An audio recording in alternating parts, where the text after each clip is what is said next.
여러분들이 그 16난이 안 돌아가신지도 몰랐다. 나 잘 몰랐었어요. 저 양반들 안 돌아가셨어요. 그래서 저는 어디 사는지도 대충 압니다. 진짜. 여러분들이 그런 걸 잘 모르시기 때문에 이게 소원이 잘 안 이루어지는 거예요. 소원이 안 이루어지는 거예요. 제가 옛날에 기도법 책에도 그걸 썼었는데 고려 중기에 진짜 엄청난 사건이 하나 벌어진다니까. 엄청난 사건이 하나 벌어진다니까.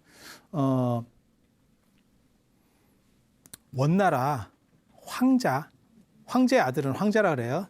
황자가 고려로 유배를 와요. 고려로 유배를 와요. 고려로 유배 왔다는 건 인생 끝났다는 거예요. 고려 왕 중에서 티벳으로 유배 가는 경우도 있어요. 그러면 이게 상당히 힘든 겁니다. 그러니까 끝에서 끝으로 보내버리는 거예요. 그러니까 조선시대로 말하면 제주도 유배 뭐 이런 거예요. 그러니까 유배지에 따라서 그게 다 있다니까요. 그게 성향이 있어요. 그러니까 유배가 다 똑같은 유배가 아니에요. 그래서 제가 그런 얘기 사람들한테 해주는데 그게 강원도로 유배 가면 조선시대 강원도로 유배 가면 잠깐 쉬었다 오는 거예요. 다시 정계 복귀하는 거예요. 송광정철. 그러니까 이제 임금한테 뻐꾸기를 날리고 있는 거야. 뭐 관동별곡 뭐 이런 거 하면서 뻐꾸기 날리고 있는 거야. 계속 나 빨리 좀 풀어줘. 이렇게. 전라도로 유배를 가면 푹 쉬는 거예요. 너 한참 기약 없다. 기약 없다. 뭐 이런 거예요. 그래서 정약용 같은 경우가 다산 정약용, 강진 유배 뭐 이런 거 아시죠? 뭐 윤선도 복일도 유배 뭐 이런 식으로 그렇게 되면 거의 뭐 인생 끝났다고 보시면 돼요. 인생 끝났다고 보시면 돼요. 그리고 제주도로 유배 가면 죽으라는 뜻이에요, 거의. 그래서 추사 같은 경우도 제주도로 유배 가니까 사람 다 끊어졌다는 거죠. 왜? 그게 그런 의미이기 때문에. 그러니까 정치인인데 이게 정계 복귀를 할 수 있느냐? 저 사람이 너무 큰 타격을 받아가지고 완전히 끝났느냐? 왜 그런 얘기 있잖아요. 원숭이는 나무에서 떨어져도 원숭이지만 국회의원은 떨어지면 아무것도 아니다. 그런 거 비슷한 거라고 생각하시면 돼요, 이게. 그래서 추사가 이제 인생무상을 많이 느끼고 거기서 이제 이상적이 찾아왔을 때 너무너무 감동을 하면서 그때 줄 것도 없고 이러면서 그려준 게 세한도. 그래서 세한고절. 이게 소나무가 잣나무는 추워봐이 진짜 이 푸르른 거를 알겠다. 그러니까 너야말로 내 제자다. 내가 잘 나갈 때는 이놈 자식들 다 뭐 이렇게 친한 척 하더니 내가 이런 식으로 되니까 한 놈도 오는 놈이 없는데 너만 이렇게 얼마나 사람이 감동을. 유배라는 것도 마찬가지예요. 다 어디로 가느냐에 따라서 이게 급이 달라요. 급이 달라. 그래서 중국 원나라 황제 아들이 고려까지 유배를 왔으면요. 인생 끝이요. 인생 끝이요. 근데 여기가 이제 물도 설고 낫도 설고 이렇게 되면 대부분 풍토병 걸려 죽어요. 음식도 잘 안 맞고. 그다음에 이 사람은 이제 편하게 큰 사람이잖아. 우리 같은 이렇게 하이에나 기질이 있는 사람들은 어떤 상황에서도 살 수 있습니다. 하지만 너무 편하게 산 사람은요. 이렇게 딱 환경이 바뀌면 훅 갑니다. 이해되죠? 이해 안 될 것 같은데. 마치 이해하는 듯한 얼굴로 나도 그랬는데 뭐 이런 식 얼굴 하지 마. 우리 과인데 우리 과. 지구가 멸망해도 바퀴벌레랑 맞고를 치겠다. 이런 정신 자세로 살고 있는 사람.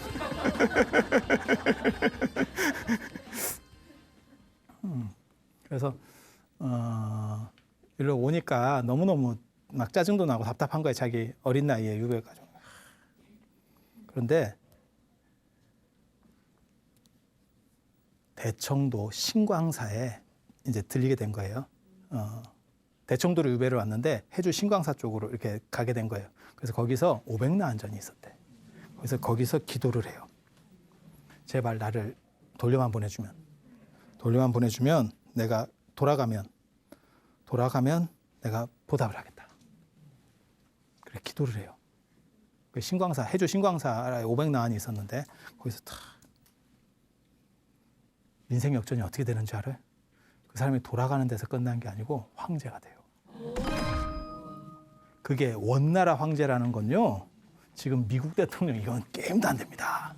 그 시절 원나라라고 하는 거는 이거는 뭐 엄청난 거요. 지금 미국하고 아마 중국 합친 거 정도 힘을 가졌다고 보면 될 거요. 황제까지 올라가. 가지고 이거 팔자가 막 완전히 바뀌는 거예요. 근데 이제 이 양반이 바쁘니까 이제 그런 걸 또 까먹었지. 근데 이 나한이 참 영험하다니까 찾아왔어요. 야, 너 그때 그렇게 답답할 때 그런 식으로 해놓고 이거 좀 아닌 거 아니냐? 너 그때 뭘 이렇게 해주면 잘해준다더니 왜 이런 식으로 해? 이렇게 얘기를 하는 거예요. 꿈에 나와서 받으러 왔어. 야, 약속시켜. 이렇게. 여러분이 모르셔서 그러는데 이 기도할 때 그 불보살림 기도라고 하는 거는 뭔가 약속을 안 지켜도 별거 없어요. 뒤에가 없어요. 근데 뭐 산신기도라든지 뭐 이런 나한기도라든지 저 나반존자나 이런 것들은 이렇게 좀 하급 기도는 신중기도도 마찬가지고 뭔가를 걸잖아요. 그러면 더 빨리 이루어지고 그걸 안 했을 경우에는 잘못하면 타격을 받습니다. 거꾸로 이렇게. 그래서 그게 하위냐 상위냐에 따라 틀려요. 예전에는 연불할 때 소청 상위, 소청 중위, 소청 하위 이렇게 해서 등급도 나눴었어요. 근데 요즘은 이제 그런 걸 잘 안 하는데 뭐 그런 게 있어요. 그래가지고 이제 황제가 자다가 이제 번쩍 정신이 든 거예요. C급하지? 그래서 해주 신광사를 당신 원찰로 지정하고 엄청난 돈을 갖다가 부어서 절을 지어줘요. 근데 그래봤자예요. 왜냐하면 원나라 황제면 예를 들어서 원나라 황제면 그거 1조 정도 예산 투여 이래도 그거 아무것도 아니요. 그러니까 우리 같은 사람한테는 그건 뭐 대단한 거지만 그래서 고려 말에 해주 신광사 주지가 누구냐가 엄청나게 중요해요. 왜? 그게 뭐하고 똑같은 거냐면 지금으로 말하면 트럼프 채널? 그러니까 원나라 소식통. 뭔 얘기인지 알았겠어요? 원나라의 정보를 제일 잘하는 분이 해주 신광사 주지로 들어가. 그러니까 그런 게 있어요. 한국 불교사에서 지금 우리가 생각할 때는 중요한 절이라고 생각하는 것들이 실제로 옛날에도 중요했느냐? 시대마다 어느 절들이 중요한 게 달라. 그래서 그분이 이제 순제라고 하는 분이거든요. 원나라 순제가 되는 거예요. 그분이 누구냐면 기왕후 남편이에요. 고려 기왕후 몰라요? 두 번째 부인으로 공녀로 들어가갖고 두 번째 부인이 됐다가 나중에 그렇게 되는 거예요, 스토리가. 그러니까 여러분들이 인생 역전할 기회가 많이 있었는데 이런 것들을 잘 몰랐던 거야. 어디다가 갖다 기도를 해야 되고 어디다가 갖다 절을 해야 되는지도 모르고 있었던. 그래 맨날 1,000원씩 띄고 있었던 거야. 복전하면 1,000원씩 넣어봐야 이게 이쪽인지 저쪽인지 잘 몰랐던 거예요. 그래서 그런 게 나한이에요. 그런 게 나한이에요. 그래서 나한 기도는 빨라요. 왜? 이분들이 안 돌아가시고 있기 때문에 얘기를 하면 옆에서, 그러니까 기도 대상으로서 제일 우리가 흔히 관음 기도도 많이 하잖아요. 어떻게 보면 일반적으로 가장 많이 하는 건 관음 기도거든요. 관세음 보살도 극락에 사시는 게 아닙니다. 남인도 보타락가산에 살아요. 그래서 우리랑 가까운 데 있기 때문에 영웅이 빨리 받는 거예요. 그리고 16나한도 이게 나한 중에서 가장 대표적인 분들이 16나한인데 이분들도 다 안 돌아가시고 우리 주변에 살아요. 우리 주변에 좀 떨어진데 그런 이야기들이 이제 해줄 거예요. 이거 봐봐. 바이샬리에서 가장 중요한 게 수명포기라고 하는 사건이에요. 지난 시간에 잠깐 얘기를 했었는데 부처님께서도 오래 깨달음을 얻은 사람은 자신의 내면을 정화해서 수명을 늘려갈 수도 있고 그 다음에 줄여갈 수도 있어요. 실제로 대당서역계 같은 데서 보면 뭐가 나오냐면 명상에 든 수행자애가 나와요. 명상에 깊이 든 수행자를 깨울 수 있는 방법은 햇빛을 이렇게 비춰주면 된다고 나오거든요. 내가 그런 것도 잘 알잖아. 제가 그 이야기 되게 좋아하거든요. 경덕 전등록에 나오는 그 노스님 이야기, 뒷방 노스님 이야기. 별 볼 일 없는 노인 양반이에요. 그래서 그 스님이 중국 같은 경우는 주지를 방장이라고 합니다. 우리는 총림의 최고 어른을 방장이라고 하는데 중국에서는 우리 해당 주지가 방장이에요. 그게 이제 유마경에 보면 유마거사의 방이 사방일장이다. 그래서 이제 유마거사 방이 방장이야. 그걸 본따서 방장이라고 하는 거고 그 방도 그렇게 원래는 작게 만드는 거고 이제 방장실이라고 하고 그다음에 칭호도 방장이 되는 거예요. 그런데 거기에 보면 무슨 이야기가 있냐면 그 뒷방 노스님이 하루는 주지 스님을 찾아가서 방장 스님을 찾아가서 내가 이제 열반에 들락하는데 아무 날에 들 테니까 괜찮습니까? 이렇게 물어봤어요. 그랬더니 그 주지 스님께서 뭐라고 말씀하시냐면 그날 절에 행사가 있는데 당신이 스님이 그렇게 복잡하게 만드시면 안 된다고. 그랬더니 그러면 알았다고. 그럼 내가 다음 날 열반하는 걸로 다시 스케줄을 잡아볼 테니까 그러면 가 있겠다고. 그래 가요. 그리고 다음에 와가지고 또 내가 날짜를 잡았는데 이때 이렇게 좀 열반하면 되겠냐고 이랬더니 그때 신도 제가 있대. 근데 이제 신도도 센 신도가 있고 그냥 신도가 있어. 절에 다녀보면 알아. 다 있어. 그런 급이 있어. 근데 큰 신도 제가 있대. 그래서 스님이 자꾸 이렇게 걸치적거리면 안 된대. 그래서 그러면 알았다고. 또 가요.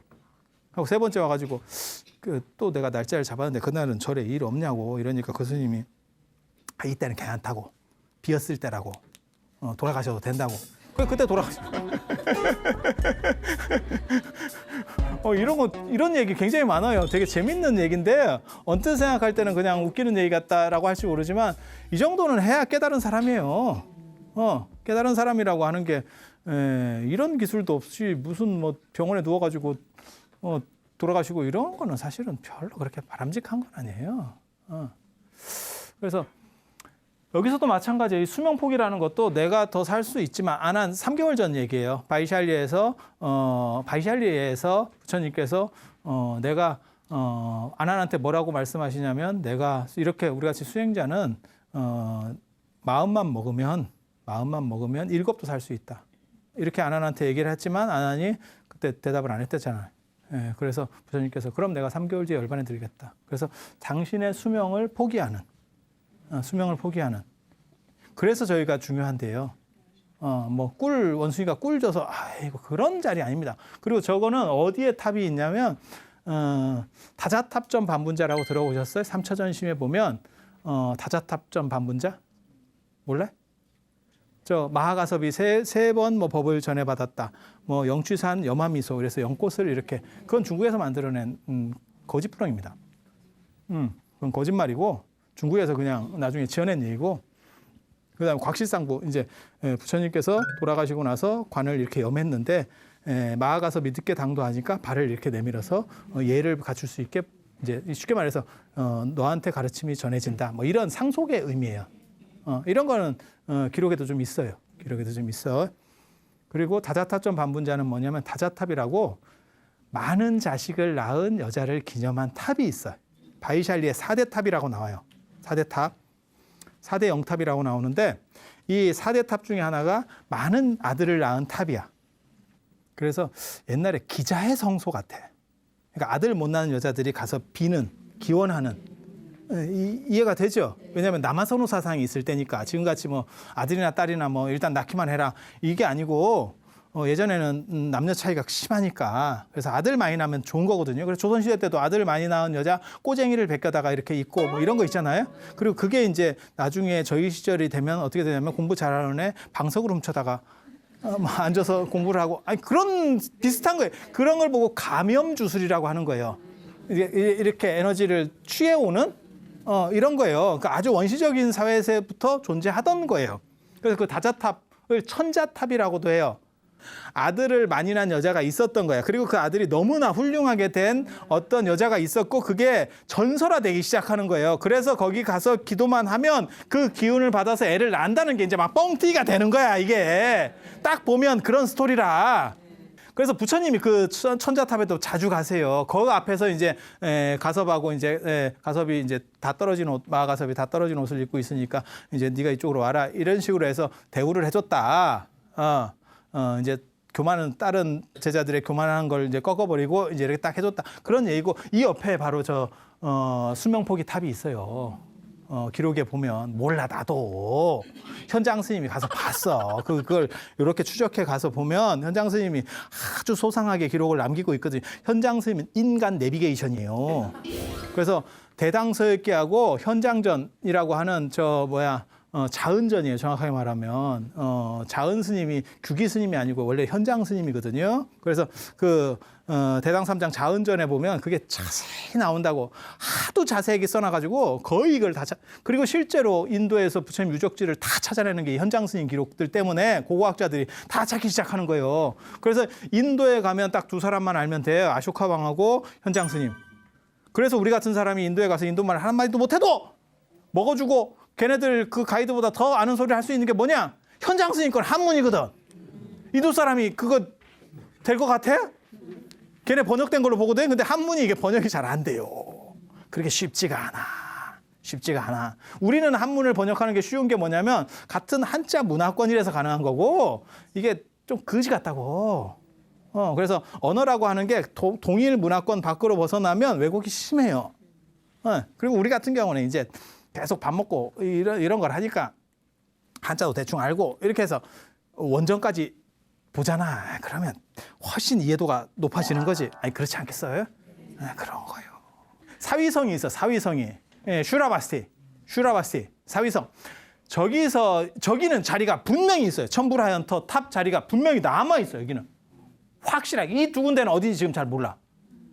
근데 유적 발굴을 하면 어디쯤이라는 게 대충 현장 스님이 써놨으니까 인도가 돈이 많고 만약에 인도가 불교 쪽이면 아마 발굴이 끝났을 거예요. 왜냐하면 엄청난 인도 탑은 우리나라 탑하고 다릅니다. 탑도리하다 다리 아픕니다. 이렇게 인도 탑들은 크기 때문에 유적이 반드시 남아요. 아무리 파괴된 지 오래돼서도 밑에 기단이 남을 거예요. 땅에 묻힌다고. 그래서 그걸 파면 돼. 근데 지금은 아직 이 두 군데는 지금 못 찾은 거고 이 부분은 분명히 있습니다. 천불하연 탑.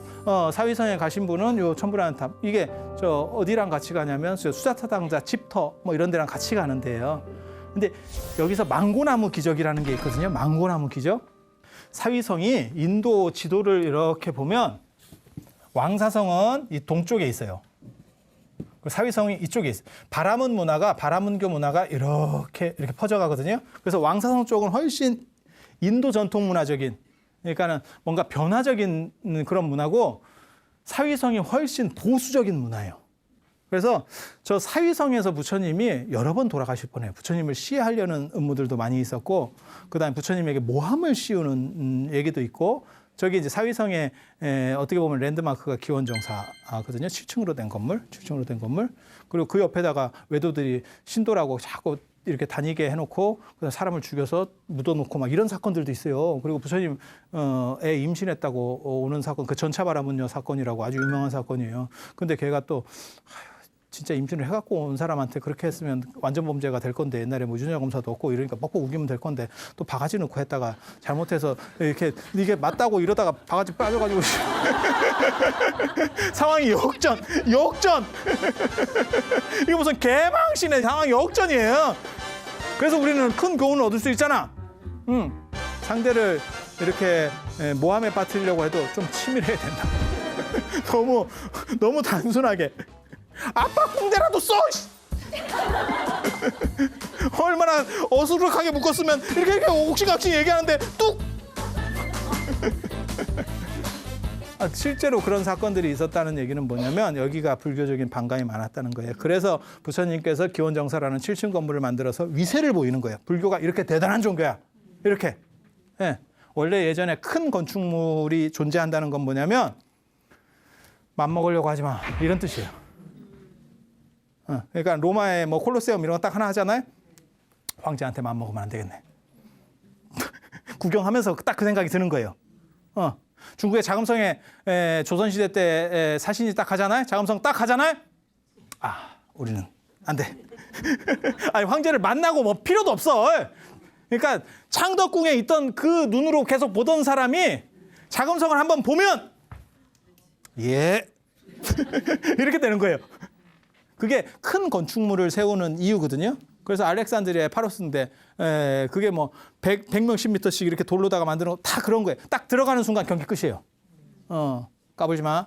이런 의미예요. 그래서 제가 그런 얘기 하거든요. 똑같은 부처님한테 기도를 해도 불상이 크면 기도가 잘 돼요. 불상이 작잖아요. 기도 잘 안 됩니다. 스님도 그렇고 신도도 그렇고. 이 자리는 실제로 있는 거고 여기서 이제 망고나무 기적이라고 하는 걸 부처님께서 보여주세요. 그때 이제 외도들이 도전을 하거든요. 그 스토리가 있어요. 여기 이제 16나은 중에 한 명의 스토리가 또 나오는데, 어떤 사람이 그 율장 사분율에 나오는 얘기거든요. 어떤 부자가, 저 동네 부자가 이렇게 긴 장대를 세워놓고 그 위에다가 바루가 전다향나무 바루예요. 굉장히 비싼 단가 센 바루야. 그 전다향나무 바루에다가 보석을 쫙 담아놓고 묶어놨어요. 누구든 기어 올라가서 가지지 않고 신통으로 저걸 따는 사람에게 주겠다. 신통 시험이에요. 누가 세냐? 아무도 저걸 따갈 수 있는 사람이 없다는 거예요. 그러니까 국기대 같은 데다가 뭐 굉장히 돈 되는 걸 해놓고 야, 손잡고 기어 올라가는 거 말고 그냥 뭐 날아 올라가든지 뭘 해서 네가 따가 이거예요. 그러면 줄게. 그래서 이제 여러 신통 있는 사람들이 도전을 했는데 다 끝이에요. 그때 빈두르 존자가 빈두르 파라타 이 16나은 중에 어떻게 보면 가장 강력한 사람 중에 하나입니다. 이게 나반존자라고도 사람들이 많이 생각을 해요. 근데 나반존자는 사실 중국에서 약간 변형되는 캐릭터예요. 그리고 빈두르 존자가 약간 다릅니다. 근데 일반적으로는 사람들 잘 모르시는 분들은 빈두르 존자가 나반존자다 이렇게 얘기를 해요. 그래서 16나은 중에 어떻게 보면 리더격 강다니엘을 생각하시면 돼요. 꼭 리더는 아니더라도 그 중에 이제 V그룹 때도 이게 있잖아요. 그죠? 다 인기 있는 사람들이 있거든. 다. 그래서 저 빈두르 존자가 하늘로 날아가지고 이걸 딱 잡아요. 딱. 그랬더니 사람들이 우와 이제 하는 거예요. 그런데 그게 아니고 그게 모든 사건들은 좋게 보면 좋은 거고 씹으려고 하면 어떻게도 씹어요. 그래서 뒤에서 그걸 진 사람들이 승복한 게 아니고 부처님의 제자들은 기술 중심이다. 저런 잡수를 배우고 있다. 그래서 우리를 이기는 거지 저게 내용 중심이 아니다. 씹으려고 하면 어떤 방식으로 씹을 수 있는 거야. 그래서 부처님 제자들은 부처님한테 기술 같은 거 중심으로 배운다. 신통이나 이런 거 잡기술 중심이다. 저 같은 서커스 공마단이다. 이런 식으로 자꾸 씹은 거요. 그래서 부처님께서 뭐라고 말씀하시냐면 제자들은 쉽게 말해서 승단은 앞으로 신통을 금한다. 이렇게 얘기를 해요. 신통을 금한다. 그랬더니 얘네들이 그 소식을 듣고 부처님한테 신통으로 한번 뜹시다. 이렇게 이렇게 얘기를 해요. 되게 재밌는 사건이라니까. 신통으로 한번 겨뤄봅시다. 여기 이 율장의 기록이 굉장히 중요한 기록이에요. 부처님이 거기서 오케이를 하시거든요.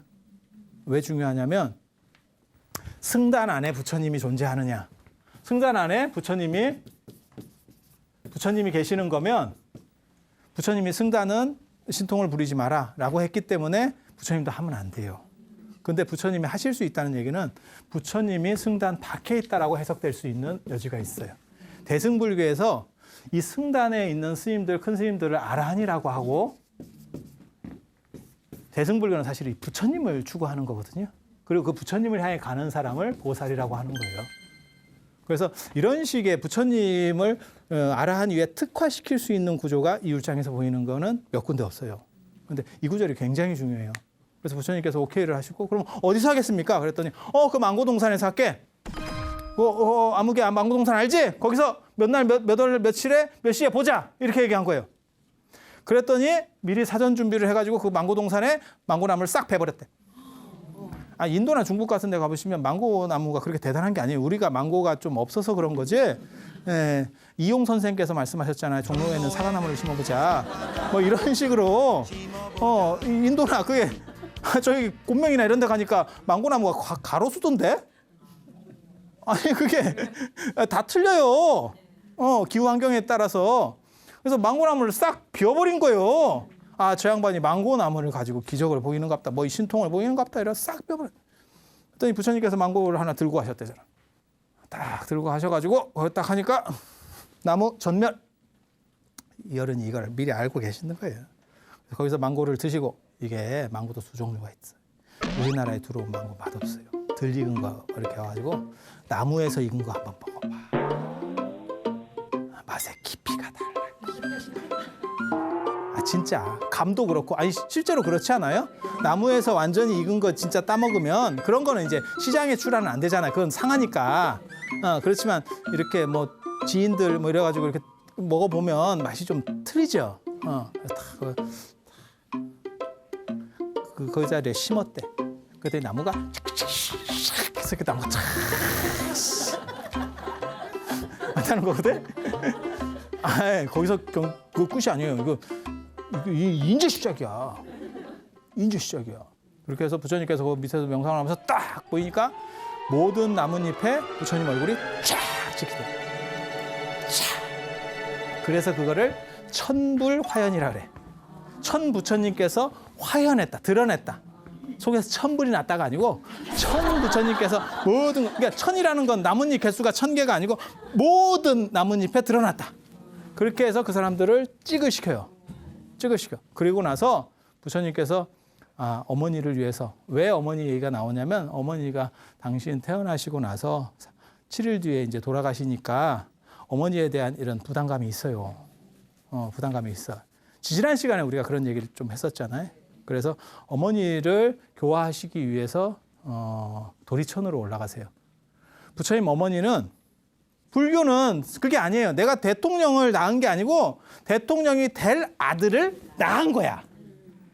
그리고 이분이 대통령이 되고 난 뒤에 뭔가를 이렇게 좀 받았으면 모르는데 너무 일찍 돌아가신 거야. 그러니까 부처님을 한 번도 본 적이 없는 거야. 나는 고타마 시타르타를 낳았을 뿐이지 실제로 부처님이 된 거는 내가 내 아들이 대통령이 되는 걸 한 번도 본 적이 없는 거야. 이해가 되죠? 그러니까 이게 위계가 높게 갈 수가 없어요. 그래서 부처님 어머니는 도리천에 계시는 거고, 그 도리천 선법당이라고 하는 도리천 공회당이에요. 내가 또 도리천 그 지도를 다 압니다. 도리천 위에가 어떻게 생겼는지 다 알아요. 내가 사후세계도 어떻게 생겼는지 다 알고, 내가 그런 거 다 찾아가지고 어디 머릿속에 이렇게 위치까지 이렇게 찍어가지고 다 해놨다니까. 도리천도 내가 가면 여기 들러보고 여기가 보고, 위쪽에는 승전이라고 하는 제석천이 살고 있는 내궁이 있고, 밑에 쪽에 이제 선법당이라고 그래서 그 주변으로 32천이 이렇게 둘러 살아요. 방갈로 같이 이렇게 집 따로 해가지고, 그다음에 바깥쪽에는 네 군데가 이렇게 솟아 있고, 뭐 이런 게 다 있어. 이런 건 아이고 얘기하고 싶어 죽겠는데 시간이 없네.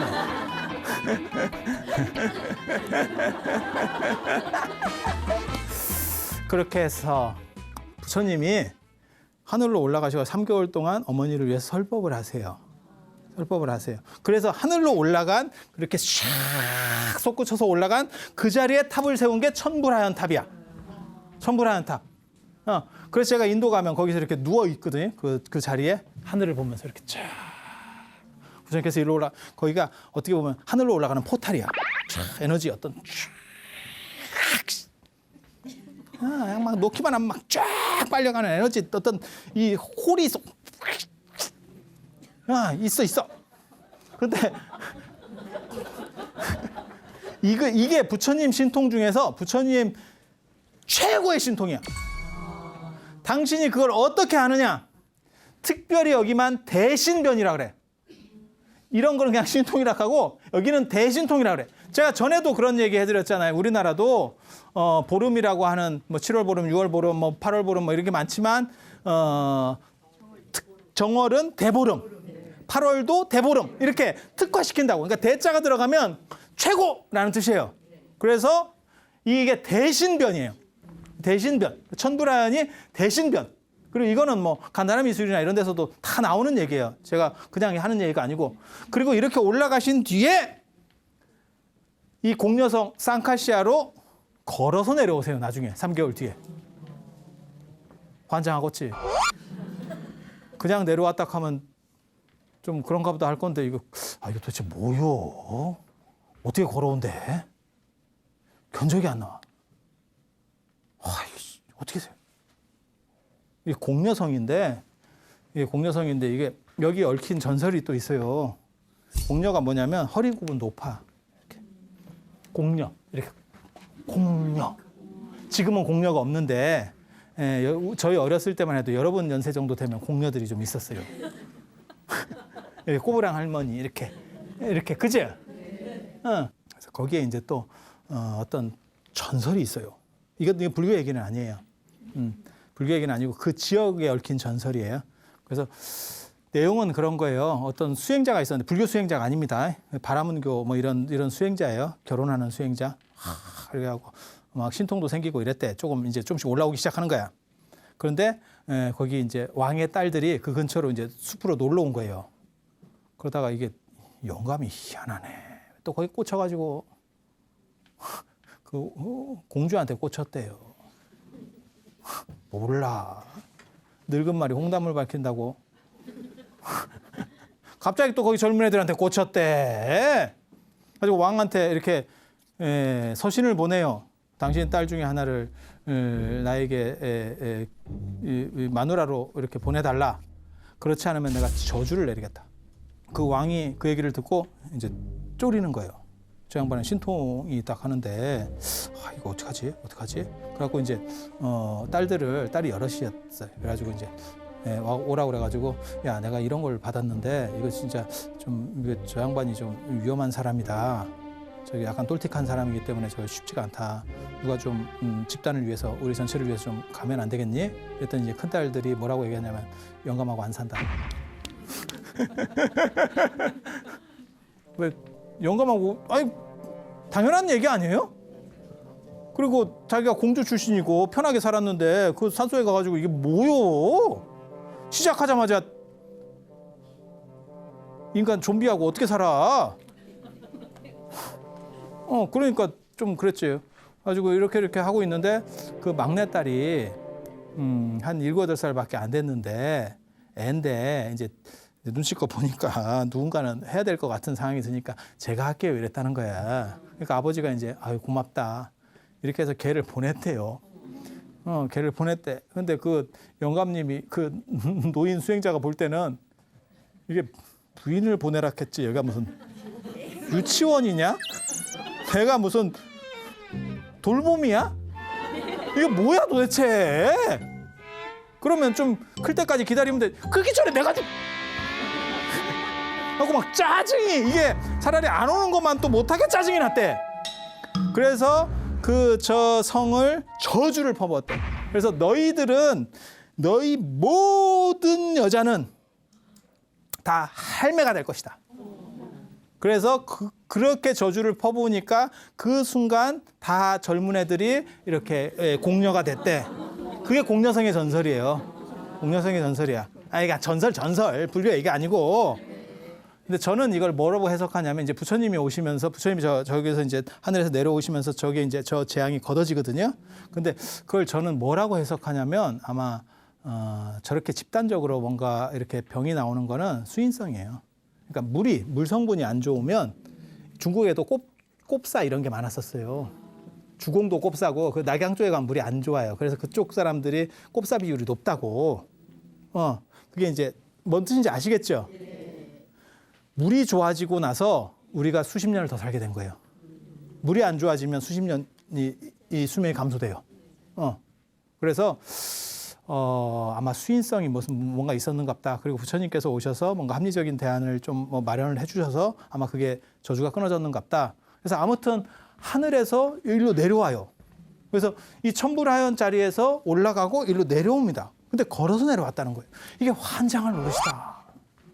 도대체 걸어 내려왔다는 게 뭘까? 근데 그 탑이 있어. 저기에 공녀성에도 저 탑이 있어. 근데 법현 스님이 고승 법현전, 그러니까 불국기라고 하는 거를 써요. 기행문을 현장 스님보다 빨리 써. 근데 그 양반 책은 좀 얇아요. 그런데 거기에 보면 뭐라고 나오냐면 저기에 7개 계단이 원래 계단이 쭉 하늘로 올라가는 계단들이 있었는데 7개 계단 다 파괴되고 계단이 한 7개 남았더라. 현장 스님도 계단 얘기를 써요. 이거 환장한다니까. 그러니까 단순히 그냥 뭐 이렇게 됐어 저렇게 됐어가 아니고 뭔가 옛날에는 뭔가 유적이 있었대. 지금도 가보면 엄청나게 큰 탑이 있어요. 탑 유적이 있어요. 그걸 베껴보면 분명히 뭔가가 나올 것 같아. 막 미치게 베끼고 싶어. 공부하는 사람 입장에서는 막 까고 싶어지. 뺏기면 뭐가 도대체 스토리가 도대체 뭐야 이게. 그런데 그걸 못 건드려요. 그 위에 힌두교 사원이 하나 있어. 조그만 거. 한 요만한 정도의 진짜 학고방만한 힌두교 사원이 하나 있어. 그거 알박기를 해놨어. 그래서 그걸 철거해줘야 요걸 발굴을 해. 근데 인도는 이제 불교가 적고 힌두교가 많으니까 그걸 걔네가 철거를 안 해요. 그래서 그게 이 상카시아 유적이에요. 상카시아 유적. 그래서 원래 스토리는 이렇게 되는 거야. 원래 스토리는 이렇게 되는 거고요. 현장 스님이 중국에서 인도로 갈 때 유가사지론 100권이라고 하는 그 당시 그 공부하려는 목적으로 갔거든요. 그게 이제 나중에 신라바드라 개연 스님한테 나란다 대학에서 공부를 하게 되는데 그건 그거고 공부하는 거 말고 부처님의 유적, 성적 중에서 꼭 보고 싶다고 하는 데가 있어. 그걸 천재도수라고 그래. 천재도수. 도수라고 하는 건 뭐냐면 깨달음의 나무라는 뜻이에요. 그게 보리수예요. 부다가의 보리수. 보리수. 천재가 하늘의 계단. 상카시아예요. 당신도 너무너무 궁금했는가 봐. 이쪽 그룹, 그러니까는 현장 스님도 뭐라고 생각했냐면 이 유적하고 이 유적이 메인이라고 생각한 거예요. 저는 생각이 약간 달라요. 이거는 맞고 사실은 이게 더 중요하다고 생각하거든요. 저는 천불하연이. 왜냐하면 대신변이라는 걸로 딱 나오는 걸로 봐서, 그러니까 이건 개인 차이예요. 현장 스님은 그렇게 생각한 거고 대신변이라고 하는 거는 사실 집단들이 대부분 후대 사람들은 다 저쪽으로 봤었어요. 그래서 아마 객관적인 걸 보려면 아마 천불하연이 나을 거다라고 생각하는 거고, 여기서는 두 가지를 알 수 있어요. 하나는 변곡점 문화, 그러니까 인생에서 가장 중요한 변곡점. 그 다음에 하나는 신통 문화. 그리고 아까도 이렇게 얘기를 한 거였고, 이 10대자도 변곡점 얘기, 그 다음에 16나안은 신통. 그래서 이런 두 가지가 있는 거고, 16나안 중에 목건전 존자는 안 들어요. 아니 10대자 중에, 아니 10대자가 아니고 16나안 중에 10대자 중에 목건전 존자가 드는데, 10대자는 뭘 의미하는 거냐면 부파불교, 그러니까 소승불교, 우리가 그냥 쉽게 입에 붙은 대로 말하면 소승불교 중에서 가장 중요한 부파하고 관련된 영웅들 10명을 추린 거예요. 그게 10대자예요. 기원 전후에 영향력 있는 분들 이렇게. 그리고 그쪽에 추려진 분이 희한하게도 목건전 존자는 신통으로 유명한데도 불구하고 16나안에서는 빠져요. 16나안에 빠져요. 그리고 16나안의 리더는 아까도 얘기했지만 빈두르 존자하고 그 다음에 주리반특이에요. 주리반특 존자. 주리반특이라고 압니까? 머리가 약간 떨어지는 사람. 부처님 제자 중에서 머리 제일 떨어지는 사람. 소로. 형은 반특이에요. 동생은 주리반특. 형은 대로. 큰 길. 주리반특은 소로. 이름이 웃기지? 엄마가 애를 뵀는데 큰 길에서 낳대.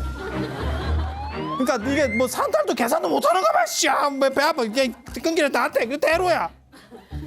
첫 애를 그렇게 낳았으면 조심해야지. 둘째 애는 작은 길 가다가 또 그냥 누워있으라 말이오. 산딸 가까이 되면 소로야. 근데 저게 좀 문제가 있었는가 봐. 애를 낳는 과정에서 애가 이렇게 좀 떨어졌는가 하고, 애가 좀 이렇게 약간 이렇게 됐어. 이렇게 약간 좀 떨어지는데 대부분 떨어지는 분들이 착해요. 그래가지고 이제 형제가 둘 다 출가를 했는데, 반특은 머리가 되게 좋은 형이에요. 그래서 주리반특은 좀 모질러. 그러니까 형이 뭐라고 했냐면 동생한테, 야 쪽팔리니까 너 집에 가. 야 집에 가. 이랬다는 거야. 그래갖고 코를 빠뜨리고 주리반특, 에이씨 형이 가라네. 가니까 부처님이 이제 그 스토리를 알고, 야 너 왜 가냐? 그랬더니 형이 가라는데요. 제가 모질러서 제가 수행도 못하고. 그러니까 그러면 너는 청소를 하면서 네 마음을 닦는 개송을 내가 가르쳐 줄 테니까 그거를 열심히 외워봐라. 그래서 아라한이 돼요. 아라한이 돼. 결국 아라한이 돼. 아니 머리는 좋지는 않아. 그러니까 아라한은 행복한 사람이지 머리가 좋은 사람은 아니에요. 왜냐하면 주리반특가 아라한이 되고 난 뒤에도 비구니 스님들한테 비구 스님들이 보름마다 포사할 때 법을 설해주러 돌아가면서 가거든요. 근데 율장에 보면 뭐라고 나왔냐면 안한 스님을 제일 좋아한대. 인물도 좋고 말도 잘하고 아는 것도 많고. 주리반특은 반개송만 하고 끝이래. 맨날 똑같아. 왜? 아는 게 그게 다요. 아라한이 돼도 안 돼. 가지고 이 양반이 아라한이 되는데, 결국 아라한이 됐는데 사람들이 그래도 무시하는 거예요. 아라인지를 잘 몰라요. 그래서 신도가 공양청을 했는데 그 당시에 왕이 공양청을 했는데 공양청이 그 잔인한 공양청도 있어요. 그냥 여기 50명 아니 뭐 예를 들어서 여기 10명 이러면 이 중에서 10명이 그냥 순서대로 가는 경우도 있고 찍어서 갈 수도 있어요. 내가 이 스님 이렇게 10명만 할게요. 이렇게도 돼. 근데 그 왕 진짜 잔인하다. 그 현전승가 그 앞에 있는 그 고근처 승가 스님들을 다 초빙하면서 주리 반특만 빼고요. 이랬다는 거예요. 너무 잔인하지. 근데 부처님이 그걸 아시고 그 상황을 아시고 바루를 안 갖고 가요. 가지고 부처님이 이제 공양 때가 돼서 탁 바루를 이제 받아야 되는데 밥그릇이 없네. 이렇게 되는 거야. 그랬더니 주리반특이 이제 절에서 혼자 청소하다가 부처님 공양 그릇 놓고 가셨네. 이렇게 하고 어떻게 하는 거냐면 바루를 왕이 못 들어오게 했으니까 들어가는 건 아니잖아요. 그래서 팔을 길게 늘려서 부처님 앞에 바루가 이렇게 샥 가게 했대. 그랬더니 왕궁을 넘어서 팔이 길게 이렇게 뱀처럼 오니까 사람들이 다 실컷하는 거예요. 이게 뭐요? 그래서 왕이 저건 무슨 팔인데 저런 게 있어요? 무슨 원피스의 고무고무 팔이에요? 이렇게 원피스 잘 모르시는구나.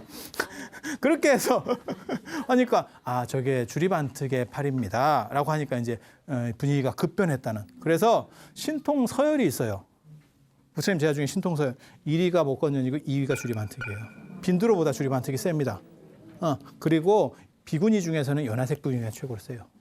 연화색 비구니라고 있어요. 나중에 기회 되면 또 그 진기한 스토리들을 이 얘기를 해줄 건데 오늘은 여기까지. 부처님의 신통 관련된 이야기, 부처님의 성지에 대한 이야기들, 그리고 저런 그룹들을 어떻게 인도 사람들이 묶어놨는지에 대한, 그러니까 제가 얘기하려고 하는 건 부처님 생애를 얘기하려고 하는 게 아니에요. 어떻게 보는 관점들을 이야기하려고 하는 거예요. 생애 얘기하는 거는 부처님 생애를 따라가는 그런 스토리에 또 다른 프로그램들이 있어요. 그걸 보시면 돼요. 저는 그중에서 핵심적인 것들을 어떻게 볼 건가. 그다음에 다른 사람, 보통 사람들이 안다라고 생각하지만 실제 내용은 그런 것이 아니었다라고 하는 것들을 짚어주면서 가는 거예요. 그래서 오늘은 시간이 다 됐으니까 이 정도로 하고 다음에 또 더 재밌고 진기한 이야기 속으로 여러분들을 초대하도록 하겠습니다. 자, 들어주셔서 감사합니다.